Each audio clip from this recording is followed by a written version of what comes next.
My name is Lyda Rodman Guion II, but since middle school, everyone calls me Lee.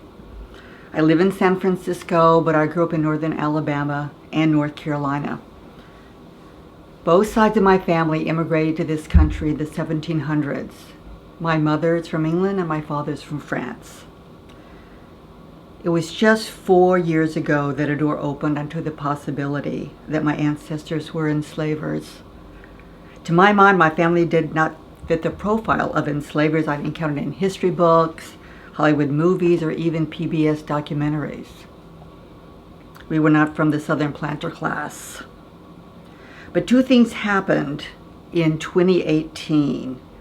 I found a photo of my great-great-grandfather, Edward Carter, with the original building of Mars Hill University, which was established in 1857.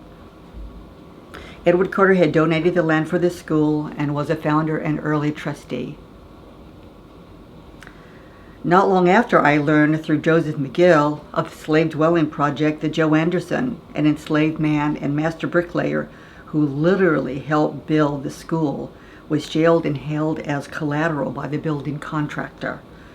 The local families funding this school had run out of money, and the contractor gave them just 5 days to come up with the balance, or Joe Anderson would be sold away from his family.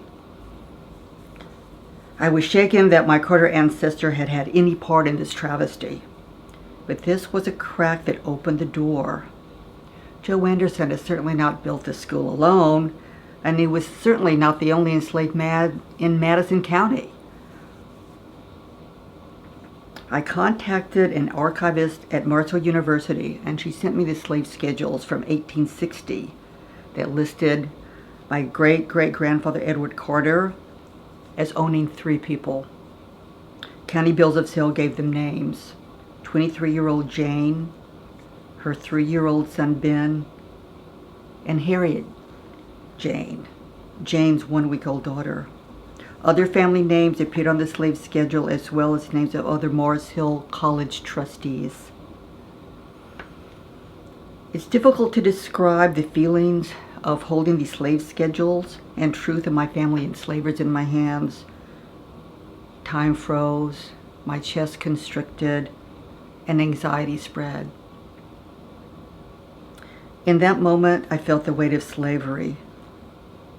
I later understood that my family's wealth, standing, the community opportunities, and physical comfort were made possible in large part through enslaving other human beings. I also realized that unnamed and unsung people made Mars Hill University possible. My mother and sister carry on their birth certificate the Carter name. My family carries the legacy of enslavement. Mars Hill University carries it too. In the history department, I discovered a champion of truth-telling. He put together a committee of other faculty members and found an advocate in the school administration. Mars Hill University joined the consortium Universities Studying Slavery in 2022.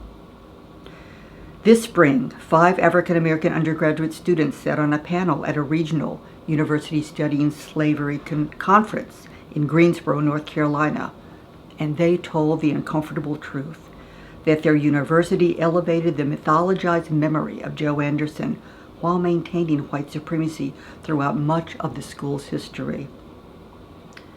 I continue on this path of acknowledgement and restitution. I now sit on the school committee as a founding descendant, and I am advocating for creation of a living memorial to the named and unknown enslaved men and women who built and maintained this school.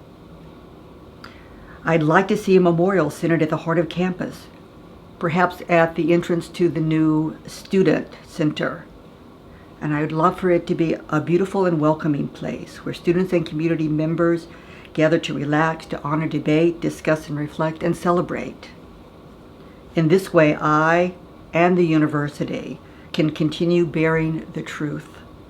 Personally, the grief and sadness have not lessened, nor should they.